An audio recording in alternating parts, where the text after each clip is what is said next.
Alien Matter in the Solar System, a Galactic Mismatch, presented by Science at NASA. This just in. The solar system is different from the space just outside it. Researchers announced the finding at a press conference on January 31, 2012. It's based on data from NASA's IBEX spacecraft, which is able to sample material flowing into the solar system from interstellar space. We've detected alien matter that came into our solar system from other parts of the galaxy, and chemically speaking, it's not exactly like what we find here at home, says David McComas, the principal investigator for IBEX at the Southwest Research Institute in San Antonio, Texas. Our solar system is surrounded by a magnetic bubble called the heliosphere that separates us from the rest of the Milky Way. Outside the heliosphere lies the realm of the stars, or interstellar space. Inside lies the sun and all the planets. The sun blows this vast magnetic bubble using the solar wind to inflate the sun's own magnetic field. It's a good thing. The heliosphere helps protect us from cosmic rays that would otherwise penetrate the solar system.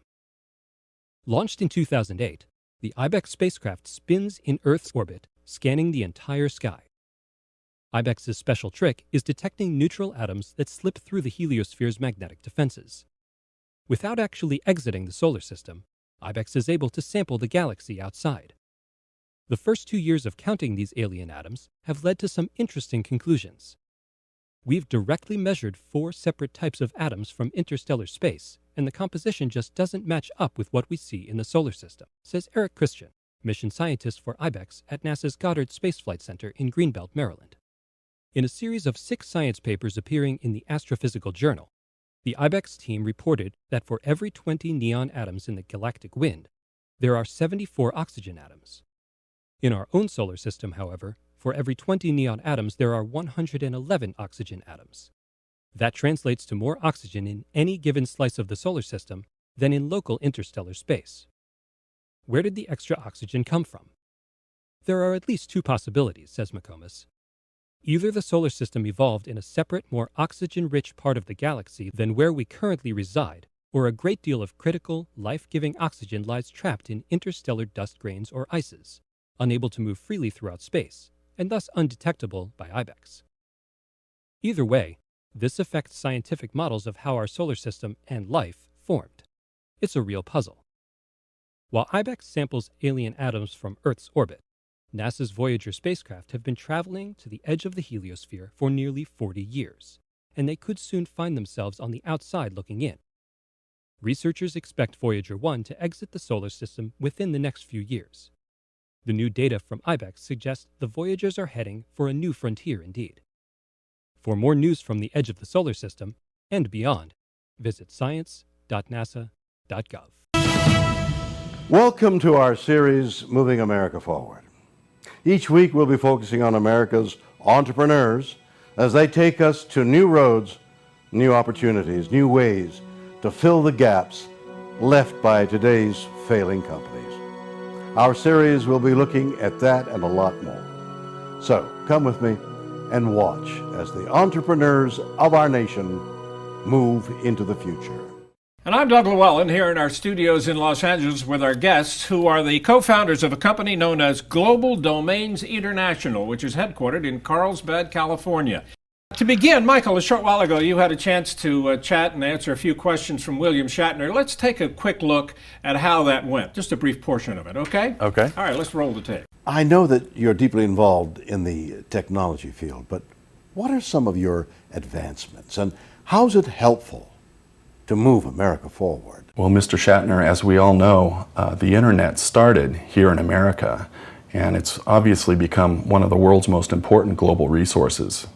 Our company was founded in 1999, and although we have thousands of English-speaking customers in every country, the global market is still in its infancy, and that's for a very good reason. We're focused on helping the billions of internet users now who are out there who don't use English as their primary language to access websites directly using their own native character sets. As the global registry for all .ws domain names worldwide, our company fully intends to become the most recognized top-level domain on the planet, setting the global standard, much like .com did here in the United States, but for English-speaking users. Our company is also unique in that we pay out 50% of all revenue brought to us from our domestic and our global affiliate base worldwide.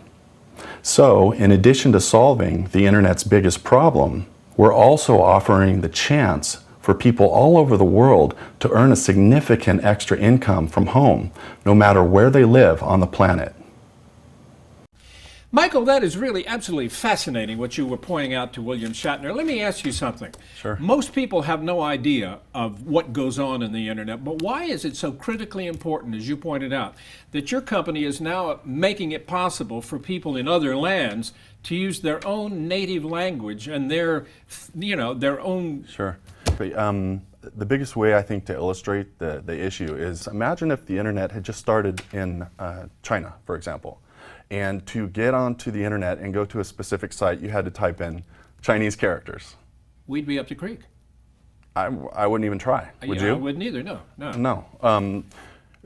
So therein lies the problem, because not everybody speaks English. You've come up with a system to make it easier. Yes. Is that how it works? What is your version of this, Alan? How do you explain it? The way we've conquered this problem is given the users the ability to now, on their keyboard, when they're typing in their character set, to easily get to the websites that they're used to typing in the character set that they know. So that, in a nutshell, is the key. In the same time, you've come up with a domain name that is different from what everybody else is kind of fairly familiar with, but that is going to work on a worldwide basis. Right, even though right. I guess most of them work on a worldwide basis. Most people are familiar with .com, .net, .org. .tv, for this field.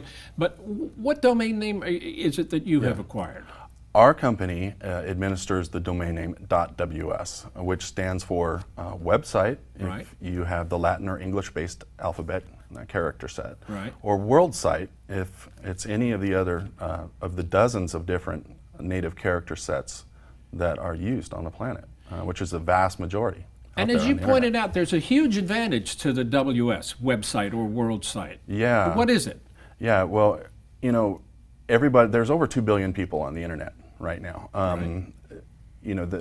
Now it's become very much the minority are strictly English speakers, yet during the whole growth of the internet, there have been used what are called bilingual keyboards. So what you see is a normal looking keyboard to us, but it's got our alphabet on it, but below each letter, it's also got the corresponding keys or the characters for that particular language.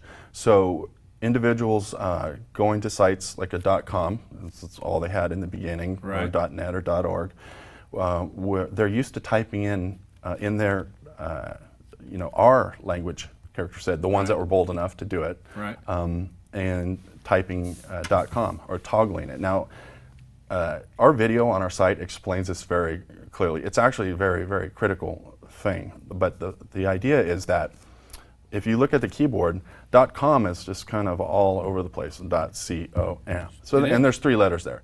.ws is really nice because you just type the dot and then WS right there. It's very close together. And on our keyboard, the W and S are on top of each. One's on top of W it's really and easy then S. to use.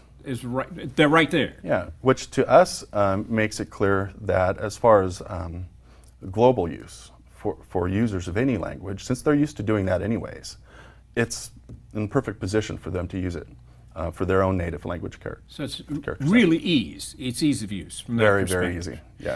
Now, as far as the affiliate program goes, why don't we let Alan explain that? Sure. I think the biggest opportunity we give in the affiliate program is that imagining dialing the clock back 20 years now, and if you had the opportunity to buy the first .com names. So these affiliates out there now are saying, okay, I can buy business.ws in that character set that they're familiar with, whether it's in Hindi, Hebrew, Cyrillic, whatever it may be. So not only can they buy that name in that character set, they could promote a program in their country with their character set for other people to do the same thing. And that's something that we've kind of opened up compared to, say, 20 years ago when .com came about. Most people didn't think there was going to be as much value. So that's what the affiliate program really does in that new character set program. So what do you see for the future of this? amazing things. Like Alan was talking about, We only have 20 seconds left. Super quick. Yeah. Well, if you could have gotten a premium.com, back in the beginning for a few bucks and sold it for a few million, like's happened countless times, Yeah. you'd be a pretty happy guy. The opportunity has just been replicated, except on maybe a scale that's 50 or so times bigger. Well, it's just an extraordinary story. To learn more about it, you really have to invest in depth on your website, and there's much more Right. information. Gentlemen, this is really interesting. I want to learn more. I'm going to go study that website. Thank you. Thank you very, very much. Thank you. Thank you. This organization represents companies across our great nation that embody the spirit, dedication, know-how, and can-do attitude which has made America the great nation it is today. And now let's present the Keeping America Strong Award. Now it's my honor to present this very prestigious award to Michael Starr and Alan Ezer, the co-founders of Global Domains International, headquartered in San Diego, for the outstanding work they're doing to help keep America moving forward. Gentlemen, congratulations. Thank you, sir. This is a great honor. We really appreciate it.